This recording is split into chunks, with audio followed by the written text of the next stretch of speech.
everyone, and welcome to Life Hacks for Working Moms, the podcast that helps you overcome the overwhelm, embrace the chaos, and cultivate a life you love.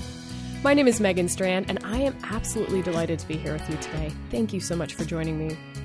Today is an aspirational episode because we're going to be talking about mom entrepreneurs, mothers that own their own businesses. And according to my guest today, moms make the best entrepreneurs. And here to tell us why is Jill Salzman, founder of The Founding Moms, helping moms get down to business. Hey, Jill. Hi, how are you? I'm excellent. Thanks so much for joining today. Thanks for having me. So I first learned about you from a mutual friend, Heidi, if you're listening. Props to you. And I just, as soon as I learned about your site, I thought, how fascinating, mom entrepreneurs. So tell me the story of how you decided to start The Founding Moms. Sure. I can start by telling you I never decided to start it. I was running two completely unrelated businesses at the same time. And I was pregnant with my second kiddo and was just basically freaking out. How was I going to start or run two businesses with two kids in one tiny home office? And when I tell this story, I used to tell people that, I was just a little concerned or confused, but I now am comfortable saying flat out freaked out.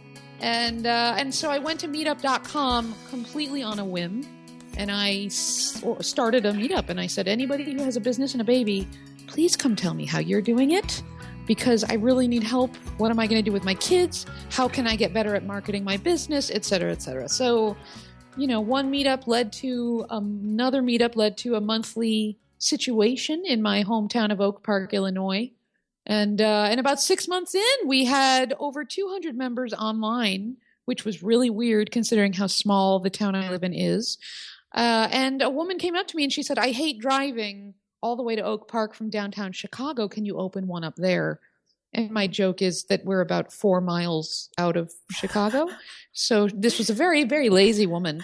But I was thrilled to help her. So in opening up a chapter for her in Chicago, I sort of had my light bulb moment and went, wait, I could do this anywhere. Yeah. And, so here we are. Just for clarification purposes, how old are your kids today? They're not babies anymore. They are. And it's so sad, although they're always my babies. They're now 5 and 7. I have 2 girls. Okay. Well, I'm a few years ahead of you. I've got a 10 and a 12, but I still, I think, can relate to some of the challenges that you're facing. Yes, you're right ahead. Talk a little bit about just what challenges you were facing and what sorts of things you talked about at those first meetups and that people still talk about today at these meetups. A great question. I did at the beginning show up in sweats with spit up on them and the baby attached to my hip after she of course showed up. You did. And so at the beginning it was, hey guys, you literally can see I have a baby. So how and when do you get work done? I know I'm not a new mom. I already have one kiddo, but now that's a toddler running around and I have a screaming baby. How can we do this? And then the other part of me thought, you know what? I've been working in a home office for so long. It's amazing to get out of my home office, go see other people's faces, have a grown-up chat. I mean, she was an infant, Absolutely. So she was sleeping on me. And then I could literally say, what are some tips you have? How can I do better at marketing or branding or legal stuff or accounting?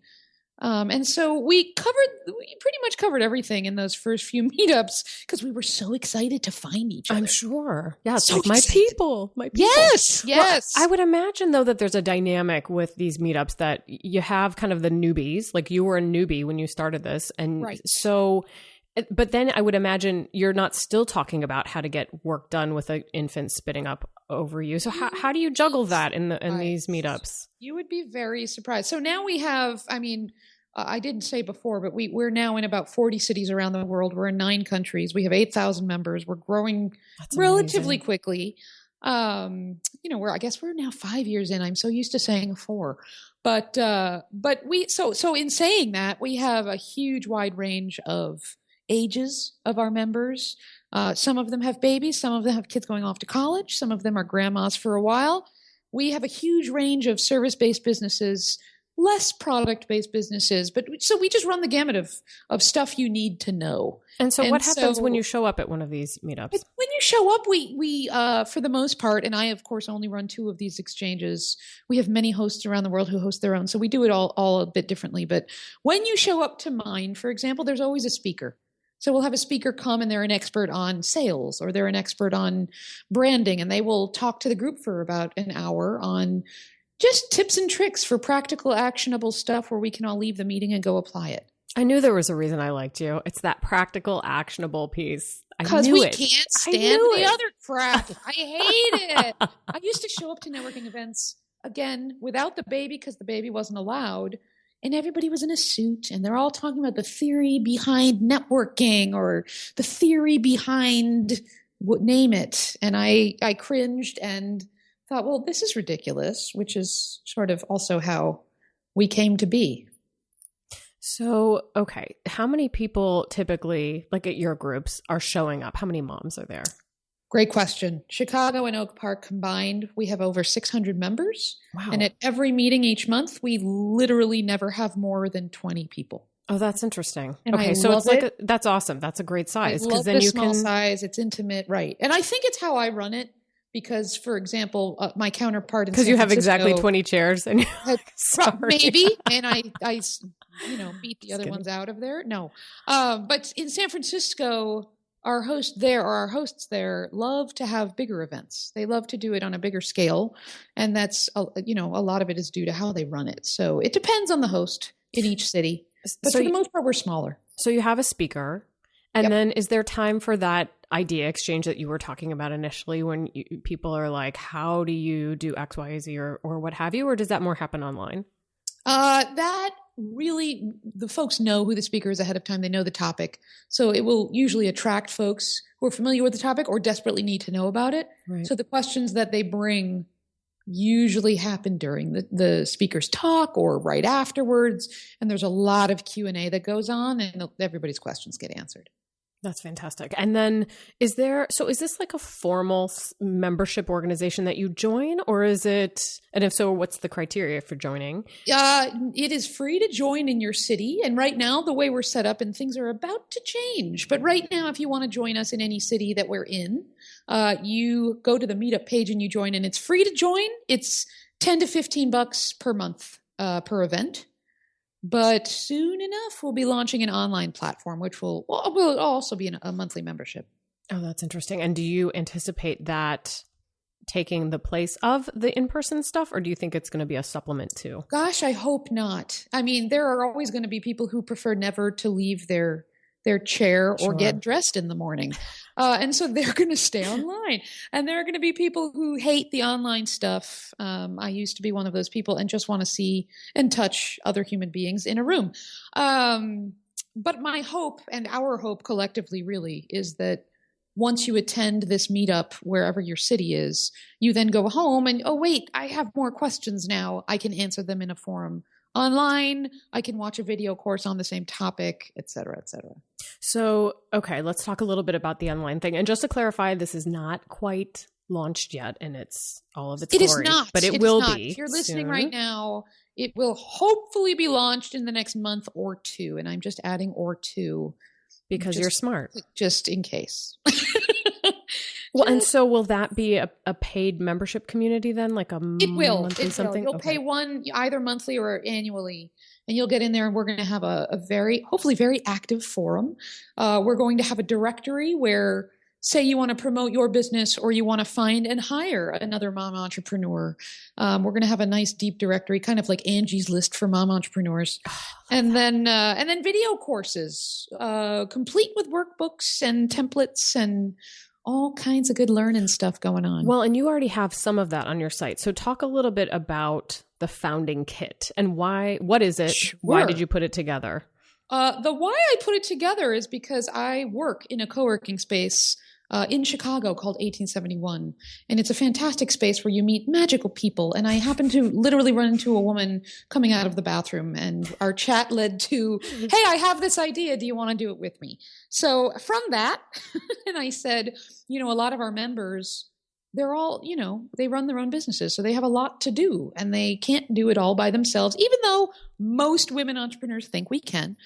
We can't. So if you hate doing graphic design or you hate doing accounting or you desperately need a virtual assistant, where do you turn is always the question first. And then even though you have turned, who do I hire?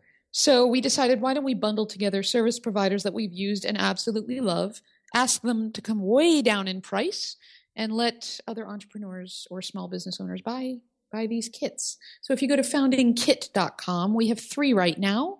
2 of them are sort of complete packages. One of them is custom, so you can just pick the stuff you need.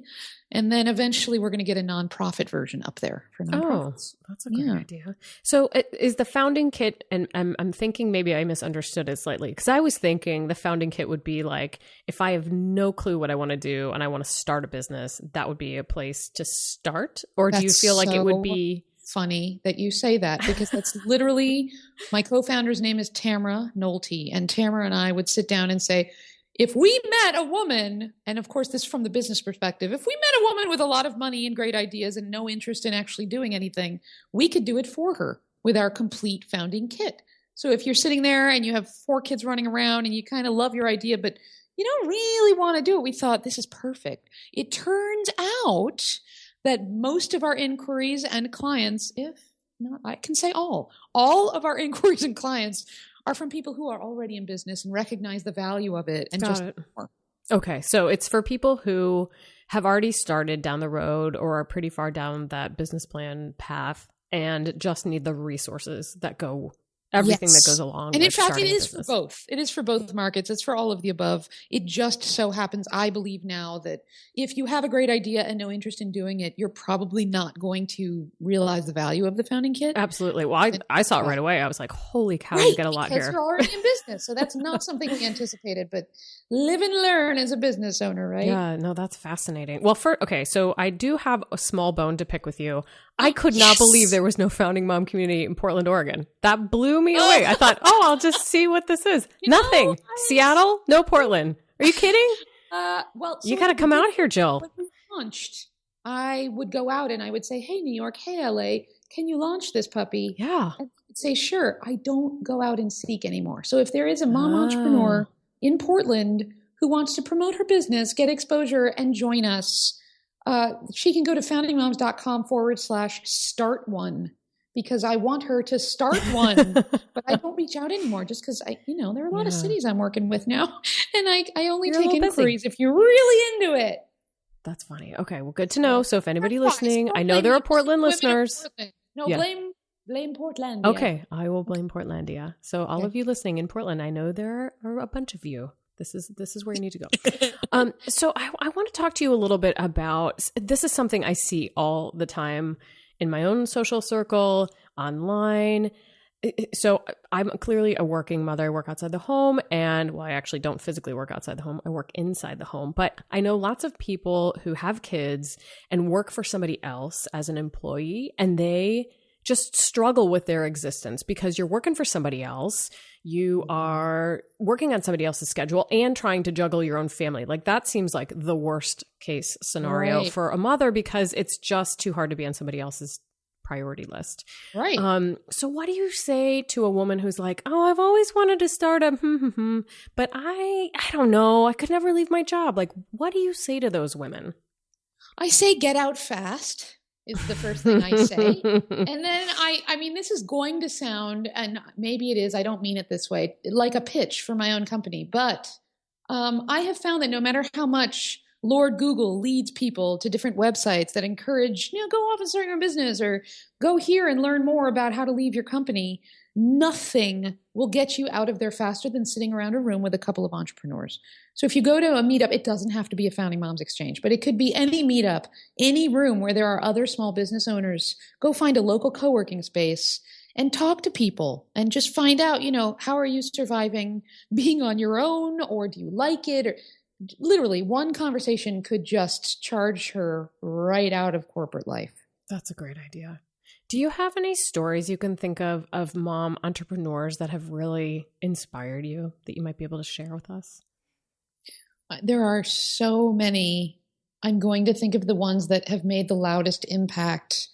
I mean, you know what? There's even a small story like a woman who showed up to our exchange 2 years ago, and she kept coming every month and saying, guys, I'm so sorry. I know I want to start something, but I don't know what it is yet. Yeah. And she felt very embarrassed because I think everybody who sees the Founding Moms or who sees our exchanges thinks everyone who shows up to our meetups has everything under control, knows exactly what she's doing. So of course she shouldn't come. Or if she came, she should be completely silent. And to those I say, none of us have any idea what we're doing ever. And on top of that, after 7 months of coming without any idea, she now runs a wildly successful branding firm because she figured out that everybody else at the table didn't know anything about branding. And to her, it came so naturally, she didn't think to put it in a business form. So that was a nice small success story. That's fascinating because she figured it out by being in a community and figuring out what that community needed. Totally. And we have actually a lot of those, including our hosts, will sort of pivot their businesses to, wait a second, the mom market is pretty great. I have 2 other favorite stories. I don't know if we have time. Absolutely. But one of them is a woman who showed up at one of our exchanges and said, I'm thinking of launching this travel website with my husband. He and I are both options traders on the equivalent of Wall Street here in Chicago. And, we're both going to leave our jobs, and we have 2 children in elementary school, and we're going to go start this thing. And we all kind of went like, okay, crazy pants. Yeah. Lo and behold, I wished I could even remember the entire story, but this was about 3 years ago. Fast forward to now, their website is called optionsaway.com. And what the 2 of them have is some bizarrely secretive algorithm that lets you go onto their website. And if you want to fly from New York to LA and you're just not so sure, or you're planning it with some girlfriends and you don't want to buy the ticket right then and there, you can hold the price of that ticket for a couple days through their website without worrying about it going up and then going and figuring out your plans. Okay, you were kidding me because I swear to you, my girlfriend and I went away a couple weekends ago, and she goes, and she was watching me trying to book a flight with my brother. And she was like, you know what somebody needs to create? Exactly what you just said. I'm not even kidding. She's going to die when she hears the story. Literally the only people crazy. Yet. They now partner with Expedia. They just got $3.5 million in Series A funding. She went from this mom at a table with other moms going, I think we're going to do this, to, and not in that voice, to this wildly successful company. And at the same time, we had another member who showed up in a different Founding Moms exchange in a different part of the city, or rather suburb. And she said, I have at the time, a baby. And I've been sitting in my kitchen playing with a lot of chemicals, burning myself from time to time. And she invented a rubber nail product that you paint onto your cuticle. You let it dry. You paint your nail with nail polish. You let that dry. And then you peel off the rubber like painter's tape. And you have a perfect manicure. And she literally just did this because the baby was sleeping a lot. She was very interested in science. She read up a ton. She then showed up to our exchanges with her product in hand, and every single time she took it out, people's mouths would drop. And she has taken years of research and promotion and figuring out what web developer to hire and how to market it, and is now being courted by major beauty brands. What's the name of that company? It's Liquid Palisade. That's the name of the product. The brand is called Kiosk. But if you go to liquidpalisade.com, you can get yourself a bottle. Wow, that is fantastic. And everything you're saying just reinforces the value of being in a community like that, because having the inspiration and watching other people be courageous, I think part of that is a little bit contagious. And so, you have your own fears, but showing up and seeing that other people have their own fears and doing it anyway, I think is really powerful. Totally. It's the most powerful. I mean, they say that 90% of interaction is nonverbal. So getting all of this encouragement and inspiration and just, hey, I need to move it forward, it really can't be done online or by phone the way that it can in person. So I'm a big fan now. Well, I love it. And I love that you started this community, and I really appreciate you sharing the story with us today. Pleasure. Can you tell people how they might find out more about you or the Founding Moms? Yes. If you go to foundingmoms.com, that's plural, foundingmoms.com, or literally, I'm all over the internet. If you find me on Twitter @FoundingMom or the same on Instagram, reach out. I love talking to people, clearly. And come meet up with us because we want to see you. Awesome. Well, thank you so much, Jill. And of course, you can find Life Hacks for Working Moms at the website lh4wm.com. I'm at Megan Strand on Twitter. And on behalf of Jill and myself, we'd like to thank you for joining us today for this episode of Life Hacks for Working Moms. Talk to you next time.